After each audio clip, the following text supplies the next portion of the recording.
I'm Lizzie, this is Laura. People recently have been asking us about our tips for Iona, so we thought we'd put together a few videos. We've sailed on Iona 3 times, and our most recent cruise on Iona went to the Norwegian Fjords. So we put together some videos which show our experiences, some of the things we really like and a couple of things that we don't. And this video will concentrate especially all about the Norwegian Fjords. As Lizzie just mentioned, we've cruised on Iona 3 times. We have also cruised to the Norwegian Fjords 4 times now. And the ships that we've sailed on have been P&Os Aurora, Britannia, and Iona, of course. And also we did a sailing on Holland America's Ryndam through the Norwegian Fjords. So we've got some good experiences. The most recent itinerary we sailed was also the same itinerary that Iona is currently sailing. So we have got some good tips and some advice on things you can do in the ports and things you can do in and around the ship too.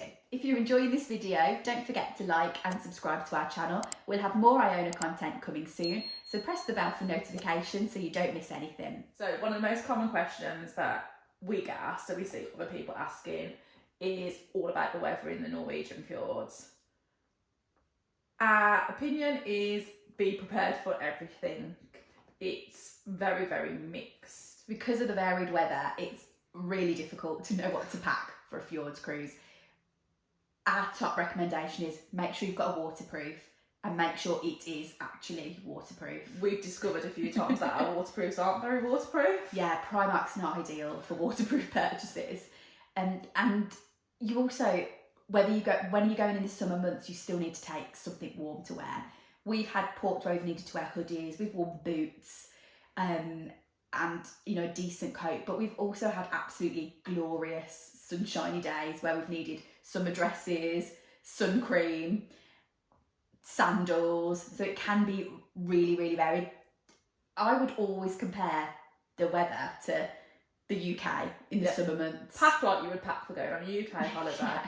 It's always the advantage as well of going from Southampton in that you can take as many suitcases as you need. Iona itself is a perfect ship for the fjords, and you can see that she was designed with it in mind. Definitely. They talk, don't they, about Iona bringing the outside in, and you definitely get that feel when you're walking around the atrium area. The floor to ceiling windows in the atrium just make it really spectacular. Even when you're in a port, sometimes you sit there, you can be having a glass of wine at the glass house, and then you look out the window and you're like, wow, look at where we are. Definitely. It's just so breathtaking. The fact that there's a crow's nest as well means that if there is bad weather and you don't want to be outside, there is more than one place where you can sit for sailways or sailings. In terms of cabin type, we've sailed with every type of cabin to the fjords. Apart from a suite. Yeah, unfortunately. And most recently, we were in a balcony, but we have had insides, and we would absolutely not recommend against it. But the good thing about a balcony is that you do get to see those spectacular views from your own room without having to, get yourself up and dressed and out, especially for those early sailings. On our most recent cruise as well on Iona, we had a really good balcony right at the front of the ship, just underneath the bridge. It was 15104. So if you can get that cabin, absolutely recommended. The balcony was huge, so there's loads of space on there, and we stood out there and really enjoyed all of those views. Some people don't like the forward facing balconies because they're steel fronted, so you can't sit down and then see because they're not glass fronted. So if you want to sit, we wouldn't recommend it. And the other problem with it that some people don't like is the doors can be heavier to open because they're not slide, they're push. If it's windy, it's impossible. Yeah. So, but we absolutely loved the cabin, and we would book it again anytime. And I suppose the only other thing is that Iona is a very large ship, so because you're right at the front, it is far to walk to things at the opposite end of the ship. We also spent quite a bit of time in the clubhouse, so it's quite the walk from the clubhouse back to our cabin. One of the things that we love about fjords cruises are the ports.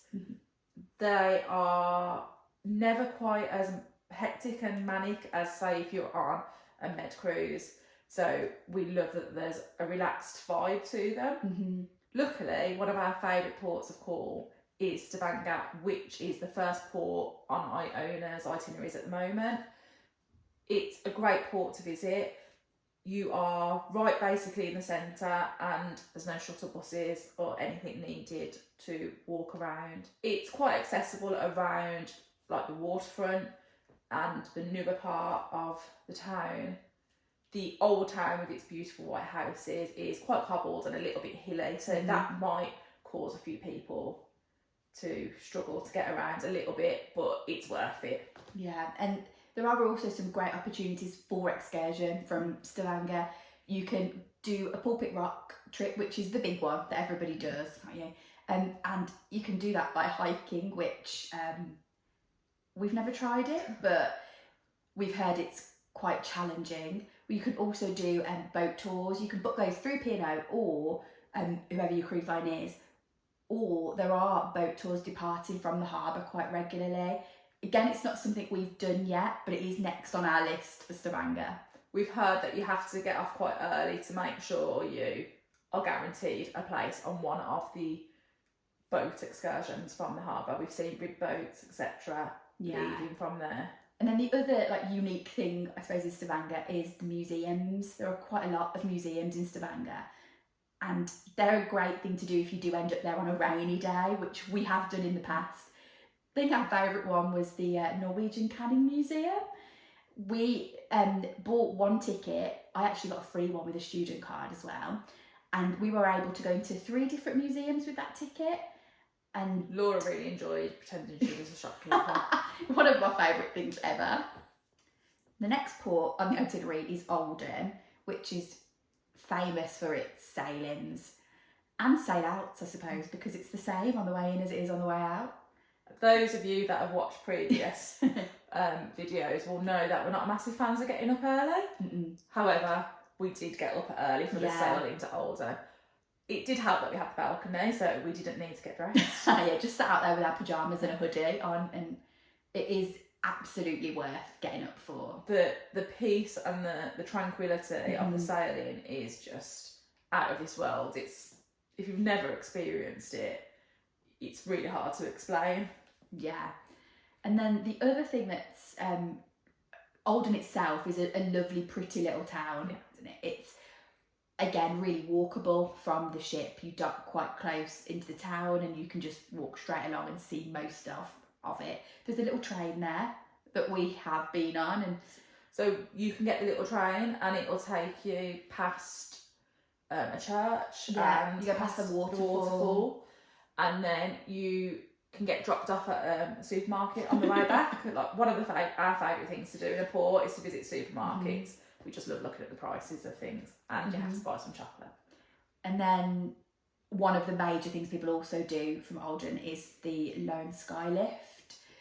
This is a big draw excursion for people. You can again book this through your cruise line, but you can also book it directly with Olden Adventures in the port. They're in the car park as soon as you get off the ship.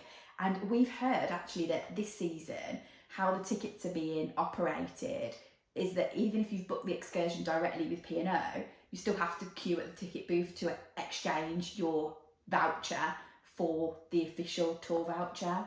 We're yet to do this because we like saving things, because we know that we're going to end up back there again. In fact, we suspect we're going to end up back there next year because our parents would really like to do this cruise. And then another thing you can do from this port, it sounds like there's loads of things, is the glacier sightseeing. We have done this by just jumping on one of the open top buses, again, that is run by Olden Adventures from the car park that's right by the ship where you dock. Really easy to do. You can pay there and then. Again, you can do cruise ship tours to do the same thing, but the port is so small and it's actually not that far a journey, so it's easily achievable on your own too. Olden is also famous for its sail outs, and not because of the views, but because the locals come out to wave the ship off. there'll often be music, etc. On our latest cruise, we couldn't actually see it happening, but we could hear it because from the forward position you couldn't see it. The third port of call on this itinerary on Iona at the moment is Hellesylt. This was actually brought in to replace Garanga last summer because Iona was too large to dock at Garanga. What that means is you do end up now needing to get a ferry and do an excursion to go and visit Garanga. But in Hellesylt, there are still some things you can do locally. So there's a salmon river you can walk along. There is that waterfall as well. And the town itself is very, very small, but there's a few little shops and things like that you can They visit. set themselves up for when the ship is in, so you can manage to find yourself a fridge magnet. Yeah. Last year, when we were in the port, Iona actually did a sail pass the Seven Sisters waterfall. She's currently not doing that anymore. So if you want to do that, you would need to book an excursion. Captain Wesley Dunlop was our captain at the time, and he's got a very good reputation. He's quite funny. And he pirouetted around. He had great views of the waterfall. We've seen it a couple of times on various cruises, and we've seen it when it's obviously been quite full of water, and when I think at the time the captain, I can't remember who the captain was on the ship, said something like it's only 4 sisters at the moment. On this current itinerary, the final port is Augustand, and we experienced absolutely shocking weather when we were here. Yeah, it was a total washout. This was a new port for us, so we were looking forward to seeing somewhere new. There is a shuttle bus in port because it's probably about a 20-minute walk across quite a big bridge. Yeah, it docks in quite an industrial area, so you have to walk basically out of the industrial area into the town. Our favourite thing about the port is when we got off, we noticed that there were lots of big umbrellas that you could borrow. So they've got a scheme there where you can take an umbrella and then you can drop it off in a shop. So when we were in some of the shops, you could see umbrellas there, and then you could just use it and take it to nearest drop-off points. Yeah. We wished we'd picked one up at the port and we hadn't, and got absolutely soaked. So while we were there, we just had a little stroll around, saw a few little things, but when we say it rained. Yeah. So we tried to take shelter. I thought it might stop. It looked like there was no sign of it stopping, so in the end we just had to give up and go back. By the time we got back, we were absolutely soaked. The lift ride up was very amusing because everybody was just basically dripping. Yeah, and that's just a perfect example of what can happen in the fjords. We'd had 3 days of glorious weather followed by a total downpour. And we did both have waterproofs with us, but we discovered that they weren't waterproof. Overall, Iona is a perfect ship to sail to the fjords on. You get to see the breathtaking views, and it never feels really busy on board, even when it is a full sailing. We highly recommend that this is a trip that everybody should do.